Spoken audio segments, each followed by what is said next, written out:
శారదా శారదాంభోజవదనా వదనాంబుజే సర్వదా సర్వదాస్మాకం సన్నిధిః సన్నిధిం క్రియాత్.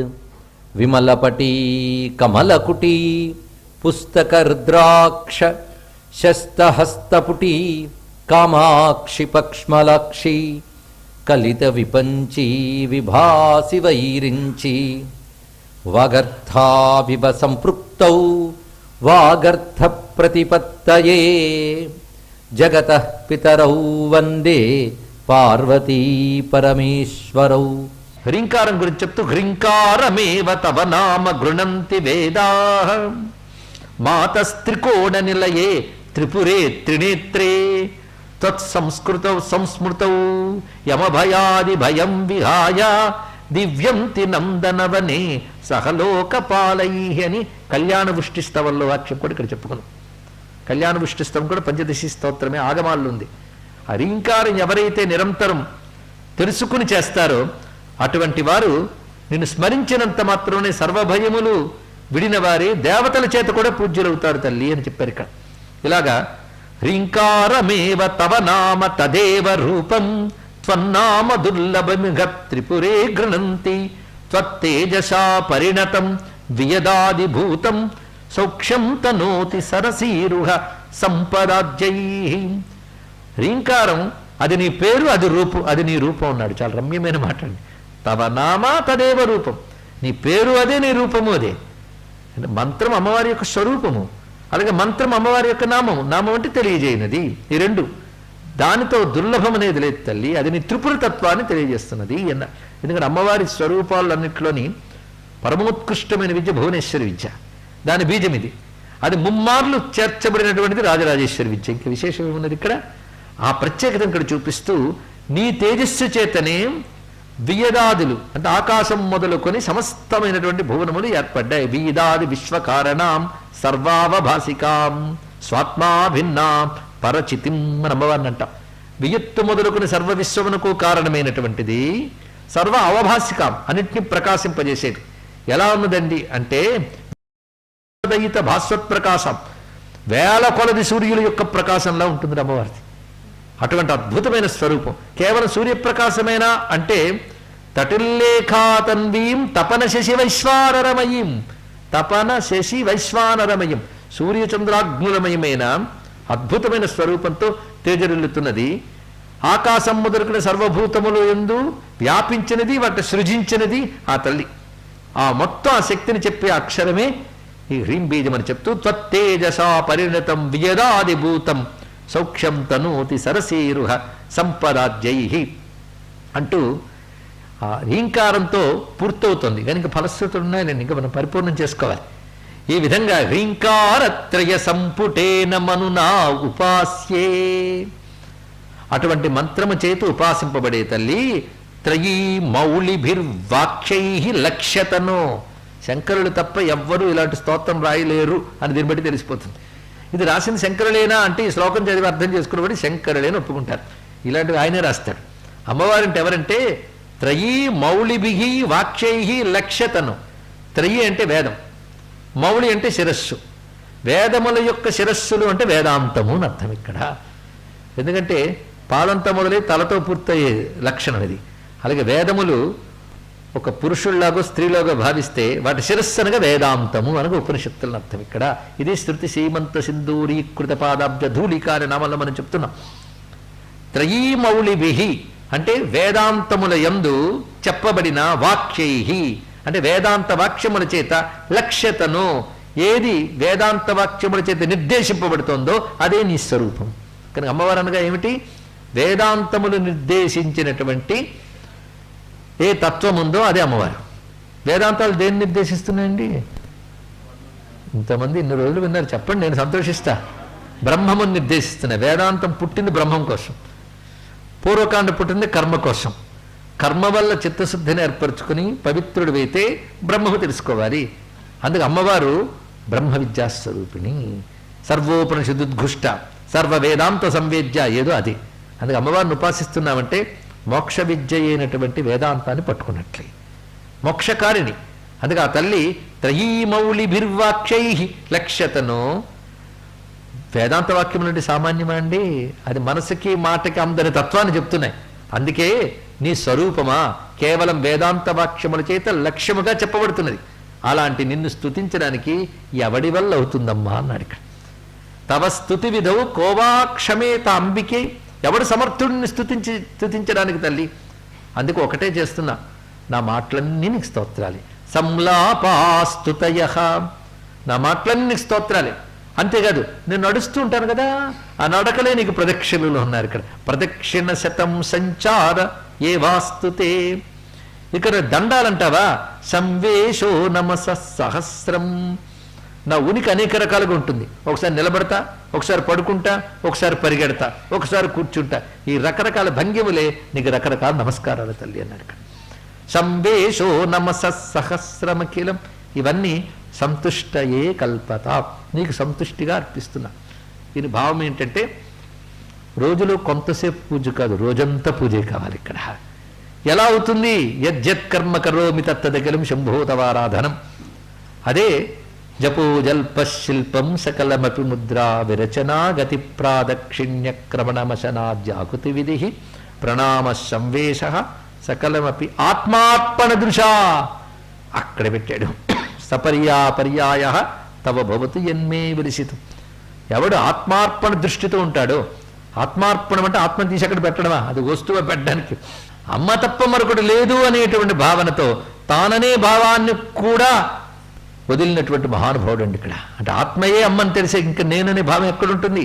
ఆ స్థితిలో ఉన్నవాడికి అన్నీ కూడా అమ్మ ఉపచారాలే. అందుకు వాడు తిన్నవన్నీ నైవేద్యాలే, వాడు వాగేవన్నీ మంత్రాలే. వాడు వాగేవన్నీ మంత్రాలే. ఎందుకంటే ఇప్పుడు జాగ్రత్తగా వినవాళ్ళకి ఒకటి అర్థం ఏంటంటే అక్షరాలన్నీ అమ్మ రూపాలని. అక్షరాలన్నీ అమ్మ రూపాలి, అక్షరాలు మంత్రాలు అయితే మాటలేమవుతాయండి?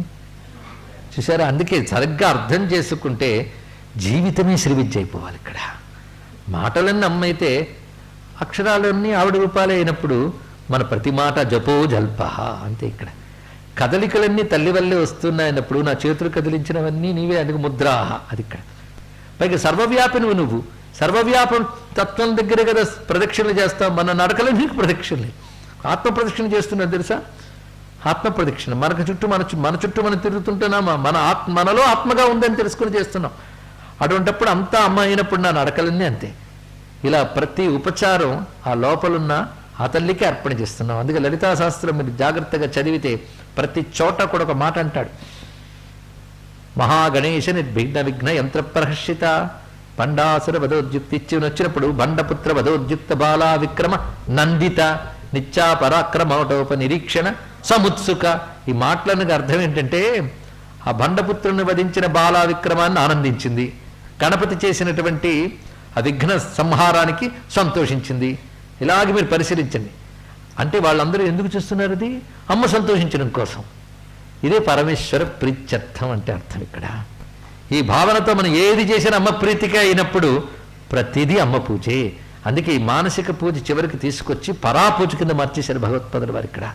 అందుకు సర్వే సర్వత్రా మాతృభావ అమ్మ భావనతో మనం ఉన్నప్పుడు ఈ దివ్యమైన పూజ అవుతున్నది అంటూ హ్రీం కూటత్రయ రూపిణీం సమయినీం అంటున్నారు శంకరానందులు వారు. ఇప్పుడు మంత్రం చివరికి వచ్చేసాం కనుక హ్రీం కూటత్రయ రూపిణి అంటే హ్రీంతో కూడినటువంటి 3 కూటముల రూపమైన తల్లి సమయినీం. సమయిని అమ్మ పేరు ఇక్కడ. సమయిని అంటే నిరంతరం శివునితో సమముగా ఉన్నది. అది తెలిసి చేసే పూజే సమయ పూజ. అందుకే అమ్మవారి పూజ ఉపాసకులకి సామయికులు అని పేరు. అమ్మవారి పూజ సమయం. సమయం అంటే సమత్వము తెలిసి చేసే పూజ సమయం. సమత్వం అంటే శివశక్తుల సామరస్యం తెలియడమే. అదే ప్రతిరోజు చెప్పుకుంటున్నాం. ఇవాళ మంత్రంలో సమయం చెప్పుకున్నాం, యంత్రంలో సమయం చెప్పుకున్నాం, రూపంలో సమయం చెప్పుకున్నాం. అందుకే శివునికి శక్తికి రూపసామ్యం, నామసామ్యం, గుణసామ్యం, కృత్యసామ్యం, అవస్థాసామ్యం అంటూ 5 సామ్యములు చెప్పారు. ఈ 5 సామ్యములు తెలిసి చేసే ఆరాధన సమయం. అలా తెలిసి చేసేవారు సామయికులు. ఈ ప్రపంచం ప్రళయాల్లో నశించిన మళ్ళీ వస్తూ పోతూ ఉంటుంది. ఇక్కడ ప్రవాహ నిత్యత్వం అంటారు దాన్ని. ఆ నిరంతర ప్రవాహ రూపమైనటువంటి జగత్తును నడిపేటువంటి తల్లి జగత్ కుటుంబిని గనక సంసారిణి అని మాట. సమయం అంటే సమత్వము తెలిసి చేసే పూజ సమయం. సమత్వం అంటే శివశక్తుల సామరస్యం తెలియడమే. అదే ప్రతిరోజు చెప్పుకుంటున్నాం. ఇవాళ మంత్రంలో సమయం చెప్పుకున్నాం, యంత్రంలో సమయం చెప్పుకున్నాం, రూపంలో సమయం చెప్పుకున్నాం. అందుకే శివునికి శక్తికి రూపసామ్యం, నామసామ్యం, గుణసామ్యం, కృత్యసామ్యం, అవస్థాసామ్యం అంటూ 5 సామ్యములు చెప్పారు. ఈ 5 సామ్యములు తెలిసి చేసే ఆరాధన సమయం. అలా తెలిసి చేసేవారు సామయికులు. ఈ ప్రపంచం ప్రళయాల్లో నశించిన మళ్ళీ వస్తూ పోతూ ఉంటుంది. ఇక్కడ ప్రవాహ నిత్యత్వం అంటారు దాన్ని. ఆ నిరంతర ప్రవాహ రూపమైనటువంటి జగత్తును నడిపేటువంటి తల్లి జగత్ కుటుంబిని గనక సంసారిణి అని మాట. హంసిని, హంసిని, హంసిని అనేది అమ్మవారి నామం కూడా. అంటే హంస రూపముగా ఉన్నది. హంస రూపము అంటే ఉచ్ఛ్వాస నిశ్వాసల రూపంలో ప్రతివారులు ఉంది. హంస ఒకటి ఉచ్ఛ్వాస, ఇంకోటి నిశ్వాస. అందుకే శ్వాసలకి మనం హంసలు అంటాం. ఉచ్ఛ్వాస నిశ్వాస రూపంలో తిరుగుతున్న తల్లి. అంతేకాదు హంస అనే మాటకి పరమాత్మన అర్థం కూడా ఉన్నదండి. హంస శివ సోహం అని చెప్పబడుతూ. బీజావతి అంటే బీజాక్షర రూపిణి అని అర్థం. మంత్రాల్లో బీజాక్షరాలు ఉంటాయి. ఆ బీజాక్షరములతో ఉన్నది. ముద్రిణి అంటే ముద్రలతో ఉన్నది. దశముద్ర సమారాధ్య. ముద్రిణి శబ్దం ఇంతకు మునుపు ఒక శ్లోకంలో చెప్పుకున్నాం. అక్కడ శ్యామలాదేవి పరంగా చెప్పుకున్నాం. ఇక్కడ ముద్రిణి అంటే ముద్రలతో ఉన్నది. శ్రీ విద్యలో 10 ముద్రలు ప్రధానంగా, కొన్ని చోట్ల నవ, కొన్ని చోట్ల దశ.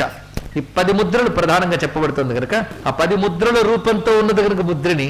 శ్రీ విద్యలో చెప్పబడ్డ బీజాక్షర రూపములతో ఉంది కనుక బీజావతి. ఎందుకంటే చివరి శ్లోకం కదా, మొత్తం మంత్రాక్షరములన్నీ ఒక దగ్గర సమకూర్చుతున్నాడు.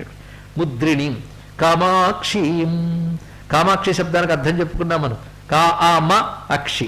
సృష్టి స్థితి రైలు కళ్ళతోనే నిర్వహిస్తున్న తల్లి కనుక కామాక్షి. కరుణార్ద్ర చిత్త సహితాం. కరుణతో ఆర్ద్రమైన చిత్తంతో ఉన్న తల్లి గనక శ్రీం బీజాన్ని 2 బాలు ప్రయోగించాడు. శ్రీం శ్రీం త్రిమూర్త్యంబికాం. ఎందుకంటే విద్య పేరు శ్రీ విద్య. శ్రీ అంటే ఏంటో మనం చెప్పుకున్నాం కదా. సృష్టికి శోభ, కాంతి ఏదో అది శ్రీ. శ్రీ అనగా వేదం, శ్రీ అనగా తేజస్సు, శ్రీ అనగా శోభ, శ్రీ అనగా కాంతి. ఈ జగత్తుకంతటికి శోభ, తేజస్సు అన్న ఆ తల్లే. శ్రీ అనగా వేదము కనుక జ్ఞాన రూపం అర్థం ఇక్కడ.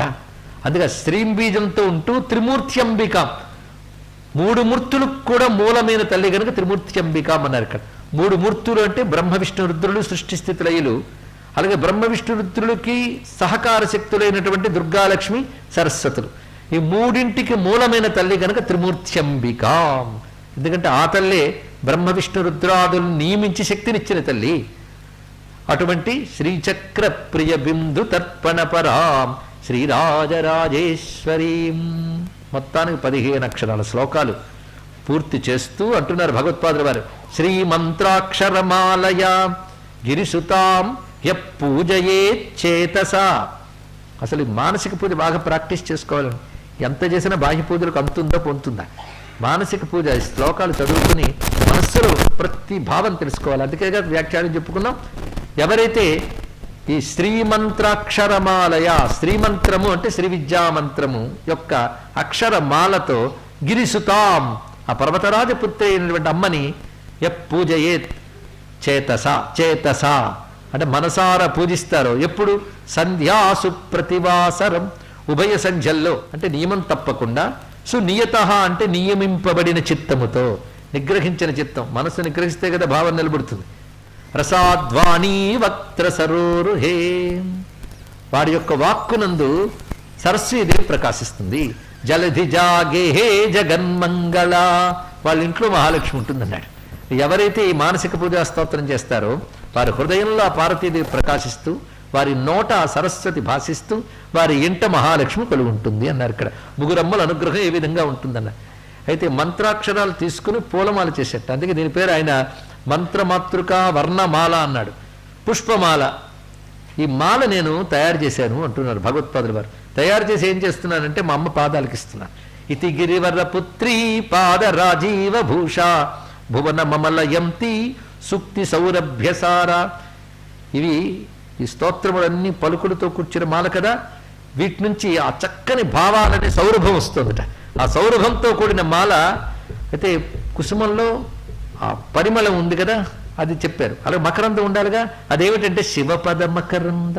ఆ శివపదమే మకరందం. అంటే శివతత్వం అనే మకరందం. శివం అంటే బ్రహ్మతత్వం. ఆ పరబ్రహ్మతత్వం అనే మకరందం ఉంది. ఆ మకరందం ఏదో లోపల ఉండగా జాలు పడుతుందిట. కొన్ని పువ్వుల తేనె బయటకు ఉబికి వచ్చినట్లుగా నేను అర్పించిన ఈ స్తోత్రాలు అనే అక్షరమాల కుసుమాలలో సూక్తి సౌరభాలతో పాటు శివపదం అనబడే తత్వమకరందము స్యందిని ప్రవహిస్తూ ఉన్నదన్నాడు. శివపదమకరంద స్యందిని మన్నిబద్ధ నేను చేసినటువంటిది. అయితే పూలమాల కదా, ఈ పూలమాల రుచి ఎవరికి తెలుస్తుంది అంటే పూల రుచి ఎవరికి తెలుస్తుంది? తుమ్మెదికి. అందుకే నేను రచించినటువంటి పూలమాల కవిభృంగములకు ఆనందం కలిగించుగాక అన్నాడు ఇక్కడ. మదయతు కవిభృంగా మాతృకా పుష్పమాల అంటూ దీనికి మాతృకా పుష్పమాల అని పేరు పెట్టారు ఆయన. ఇక ఉపసంహార శ్లోకం చెప్తూ శంకరానందుల వారు యా విద్యా శివకేశవాది జనని యా వై జగన్మోహిని యా బ్రహ్మాది పిపీలికాంత జగదానందైక సంధాయిని యా పంచప్రణవద్విరేఫనలిని యా చిత్కళామాలిని సా పాయాత్ పరదేవతా భగవతి శ్రీ రాజరాజేశ్వరి. శివకేశవాదులకు కూడా జనని అయిన విద్య ఎవరో ఆ తల్లి రాజరాజేశ్వరి అని. శివకేశవాదులకు అంటే సృష్టి స్థితిని నిర్వహించే బ్రహ్మ విష్ణు రుద్రాదులకు కూడా మూలమైనటువంటి పరబ్రహ్మస్వరూపం ఒకటి. శ్రీ విద్యలో శివ విష్ణు సర్వదేవతాత్మక మంత్రాలు ఉన్నాయండి. ఈ సర్వదేవతాత్మక మంత్రములకు మూలమైనటువంటి మంత్రస్వరూపం శ్రీ విద్య. అందుకే యా విద్యా శివకేశవాది జనని యావై జగన్మోహిని, ఏ తల్లి జగత్తును మోహింపజేస్తున్నదో ఇందాక చెప్పుకున్నాం కదా, మాయారూపంగా జగత్తుని మోహింపజేస్తున్నది ఆ తల్లి. యా బ్రహ్మాది పిపీలికాంత జగదానందైక సంధాయని స్వాత్మానందల విభూత బ్రహ్మాద్యానంద సంతతి. బ్రహ్మదేవుడు మొదలుకొని చీమ వరకు సర్వ జగత్తుకి ఆనందమును కలిగించేటువంటి తల్లి ఆమెయే. ప్రతివాడికి వాడికి కావలసినప్పుడు ఏదో ఒక ఆనందం కలుగుతుంది కదా, ఆనందరూపంగా వాళ్ళు వ్యక్తమవుతుంది ఆ తల్లి. అది సర్వ జగత్తు యందు సర్వజీవులకి ఆనందాన్ని కలిగించేది. యా పంచప్రణవద్విరేఫనలిని. ఏం అద్భుతమైన మాట అన్నారండి. 5 ప్రణవాలనే తుమ్మెదలకు ఈవిడ పద్మం వంటిది అన్నాడు. అంటే 5 ప్రణవాలు అంటే 5 తుమ్మెదలు కలిసి ఒక పద్మం చుట్టూ తిరుగుతున్నట్టుగా 5 ప్రణవాలు అమ్మనే పద్మం చుట్టూ తిరుగుతున్నాయి అన్నాడు ఇక్కడ. అంటే ఆ జపం చేసేవాడు ఆ ప్రణవాలని జపం చేసేటప్పుడు అమ్మనే భావిస్తూ చేస్తున్నాడు. పైగా జపం మొదలు పెట్టగానే వెంటనే అక్షరములు బయలుదేరిపోయి అమ్మ చేరుకుంటాయి, అమ్మ చుట్టూ తిరుగుతుంటే ఝంకారం చేస్తూ. ఎంత రమ్యమైన భావం అండి. ఒక్క పంచప్రణవ ద్విరేఫ నలిని, ద్విరేపం అంటే తుమ్మిద, పంచప్రణవాలని తుమ్మెదులు ఆడుకునేటటువంటి పద్మము వంటి దానవమ్మ రాజరాజేశ్వరి అని.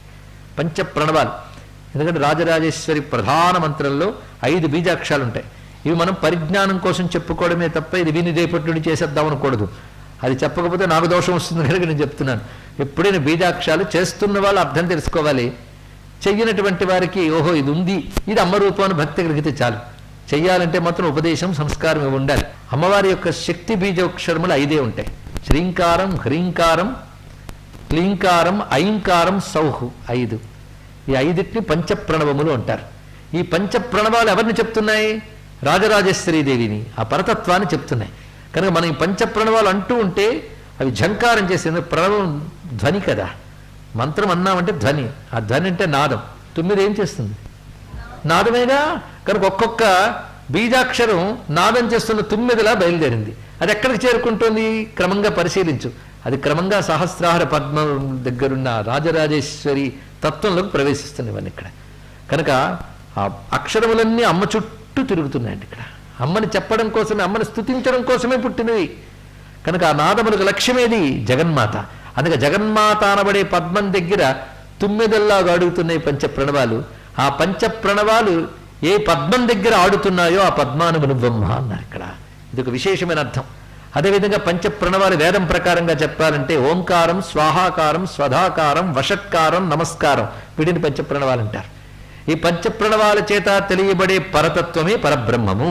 అది యా పంచప్రణవ ద్విరేఫనలిని యా చిత్కళామాలిని. చిత్కళ ఒక్కొక్క దానికి ఒక్కొక్క కళ ఉంటుందండి. వాక్కుకో కళ ఉంటుంది, కంటికో కళ ఉంటుంది, చేతికో కళ ఉంటుంది. ఆ కళ లేకపోతే అది పనిచేయదు, అవునా లేదా? ఏంటంటే ముఖం కళావిహీనంగా అంటూ ఉంటాం లోకంలో. కళ అంటే ఒకానొక దానికి ఉండవలసినటువంటి తేజస్సు, బలము కళ. కంటికి చూపు కళ, చెవికి వినికిడి కళ. ఎంతంత చెవిలో అనరు, ఎంత చక్కగా వింటాడో అంటారు ఇక్కడ. దానికి ఉండవలసిన కళ అది. కనుక దేని శక్తి దానికి కళ. ఈ కళలన్నీ దేన్ని అనుసరించి ఉంటాయి? దానన్నిటికీ మూలమైన ముఖ్య ధాతు కళ ఒకటి ఉందండి, దాని పేరు చిత్ కళ. ఆ చిత్కళ ప్రధానం. ఇవన్నీ ఉంటాయి, పోతూ ఉంటాయి, చిత్కళ పోదు. ఆ చిత్కళను అనుసరించి ఇవన్నీ పనిచేస్తుంటాయి. ఇక్కడ ఆ చిత్కళ ఒకటి ఉంటే దాన్ని అనుసరిస్తూ వస్తుంటాయి. అనుసరించి వచ్చేవన్నీ మాల అంటారు ఇక్కడ. కనుక చిత్కళగా ఉంటూ దాని నుంచి అన్ని కళల్ని ప్రకాశింపజేస్తుంది కనుక చిత్కళామాలిని అని మాట అందంగా చెప్పారు ఇక్కడ. అటువంటి ఏ రాజరాజేశ్వరునదో ఆ తల్లి సా పాయాత్, ఆ తల్లి మమ్మల్ని రక్షించుగాక. పరదేవత భగవతి, ఆ పరదేవత అయినటువంటి భగవతి అయినటువంటి తల్లి మనల్ని రక్షించాలి అని చెప్తూ, అమ్మా ఇలా నిన్ను మానసిక పూజ చేసి ధ్యానించాక నా పరిస్థితి ఏమవుతుందో తెలుసా? మనస్సుతో నిన్ను పూజించే రూపాన్ని అలా ధ్యానిస్తే నాకింకా చక్షు పశ్యతు నేహ కించన పర్రం ఘ్రాణం నవాజిఘ్రతు శ్రోత్రం హంత శృణోతు నత్వగపి న స్పర్శం సమాలంబతాం జిహ్వావేత్తు నవారసం మమ పరం యుష్మత్స్వరూపామృతే నిత్యానంద విఘూర్ణమాన నయనే నిత్యం మనోమజ్జతు. ఏ తల్లి, ఇలా మానసిక పూజ అంతా చేశాక నా కళ్ళు ప్రపంచంలో ఇంక దేన్ని చూడకుండా ఉండుగాక, నా చెవి ఇంక దేన్ని వినకుండా ఉండుగాక, నా త్వగింద్రియం మరో స్పర్శని ఆశించకుండా ఉండుగాక, నా నాలుక ఇంక రుచిని తెలియకుండా ఉండుగాక, నా మనస్సు ఆ నిత్యానంద స్వరూపమైనటువంటి నీయందు మునుగునుగాక, మజ్జనం లయమైపోగాక.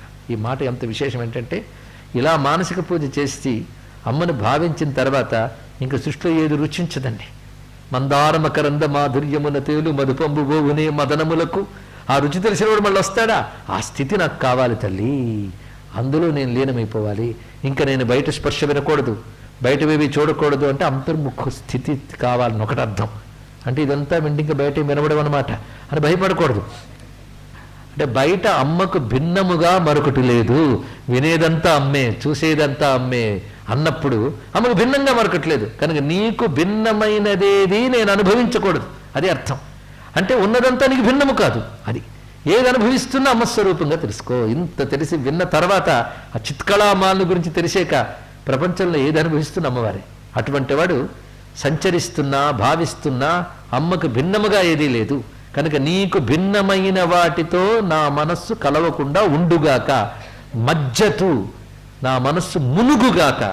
దేనిలో? త్వవ అమృతరసమయ రూపే, అమృతరస స్వరూపమైన నీయందు నా మనస్సు మునిగిపోవుగాక. మునిగిపోవడం మాటతో పూర్తి చేయడం మంచిది. మునిగిపోతే మరి లేవు. నది సముద్రంలో మునిగినట్లు నీలో ఐక్యమగుగాక. ఇది అద్భుతమైన భావాన్ని భగవత్పాదుల వారు మానస పూజా స్తోత్రం చెప్పిన దాన్ని కూడా కలుపుకొని ఈ రెండు శ్లోకాల్ని సంపూర్ణంగా వ్యాఖ్యానించుకొని అటు శంకర భగవత్పాదుల వారు ఇటు శంకరానందుల వారు దీనితో మన అమ్మవారిని పూజించుకున్నాం, అమ్మవారి గురించి తెలుసుకున్నాం. దీనికి అవకాశం కల్పించినటువంటి ఆ తల్లి కారుణ్యానికి మన నమస్కారం చేసుకుంటూ